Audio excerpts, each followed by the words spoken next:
আছেন তারা পুনরায় বিরুদ্ধে অবস্থান নিত দ্বিতীয়বার এনিয়ে বিনিয়ে গণভোটের বৈধতাকে প্রশ্নবিদ্ধ করছেন এবং জুলাই সনদের বৈধতা নিয়ে প্রশ্ন করছেন। আমরা এই সমসাময়িক প্রেক্ষাপটে দেখলাম যে আমরা দেখেছিলাম যে একজন বিচারপতি ছিলেন আওয়ামী লীগের সময়, তিনি একটা কথাতে বলেছিলেন যে জিয়াউর রহমান হচ্ছে সবচেয়ে বড় রাজাকার। আপনারা তো সবাই দেখবেন, ইদানিং সোশ্যাল মিডিয়ায় আমরা দেখছি। তো সেই জিয়াউর রহমানের দলই ক্ষমতায় এসে তাকে এক মাসের মধ্যে তার জামিনটা বাস্তবায়ন করেছে।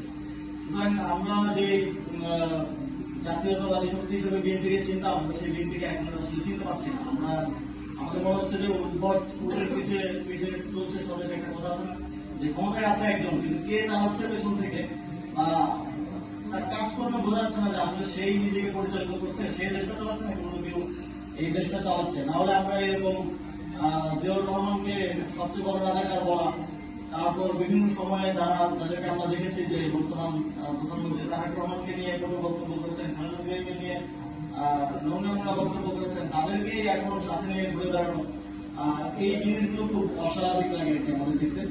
সব সমস্যার সমাধান এক কথায় সব সমস্যার সমাধান, কিন্তু আমরা দেখতে পাচ্ছি যে নতুন সরকার ক্ষমতায় গ্রহণ করার পর থেকে এখন পর্যন্ত কোনো বিষয়ে তারা আসলে সেরকম সাফল্য আমাদের দেখাতে পারেনি।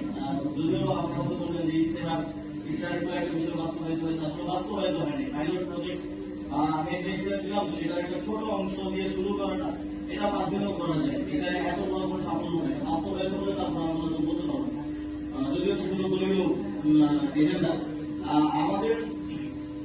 আমরা দেখছি যে দেশে যে চ্যালেঞ্জগুলো এসেছে এই নতুন সরকার আসার পরে, এক হচ্ছে ঈদ যাত্রা এবং ঈদের সময় তার ম্যানেজমেন্ট আমাদের আরো রকম মিসম্যানেজমেন্ট হয়েছে এবং এমন না যে আগেরবার বেশিরভাগ নেওয়া হয়নি, আগেরবার নেওয়া হচ্ছে, কিন্তু সেটা একটা চেক ব্যালেন্সের মধ্যে ছিল এবং সরকারের তৎপরতা নেই।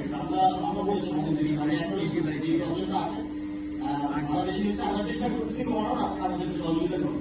আর আমরা আগের মধ্যে দেখলাম যে এক ধরনের একদম ফুলি ডিনায়াল, যে কোনো ধরনের বেশি ভাড়া নেওয়া হচ্ছে না, আপনি মিথ্যাটা বলছেন, দুর্নীতি বলছেন, সবাইকে মিথ্যাবাদী বলার জন্য। কিন্তু আপনারা যারা বাড়ি গেছেন, আমরা যারা বাড়ি গেছি, আমরা যারা যাতায়াত করেছি জনপরিমাণে, তারা দেখেছি যে প্রায় 2x পর্যন্ত ভাড়া প্রতিষ্ঠা নেওয়া হয়েছে।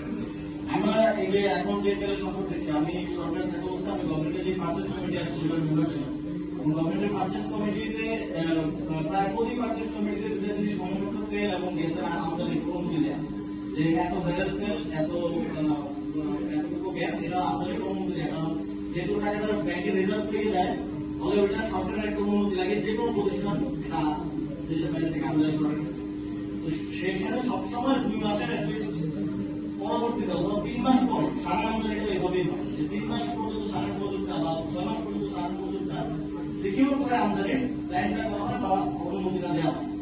তো আসলে একদম কমও ধরি অ্যাটলিস্ট 2 মাসের অয়েল রিজার্ভ বাংলাদেশে থাকার কথা, কিন্তু আমরা দেখছি নতুন নতুন ট্যাঙ্কার যারা এখনো আসছে এবং আমরা দেখেছি যে হরমুজ প্রণালীতে ইরান বাংলাদেশের ভেসেলগুলোকে ট্যাঙ্কারগুলোকে কিন্তু মেসেজ দিচ্ছে, আসতে দিচ্ছে। তাহলে 1 মাস যেতে না যেতে কেমন তেলের সংকটটা হলো?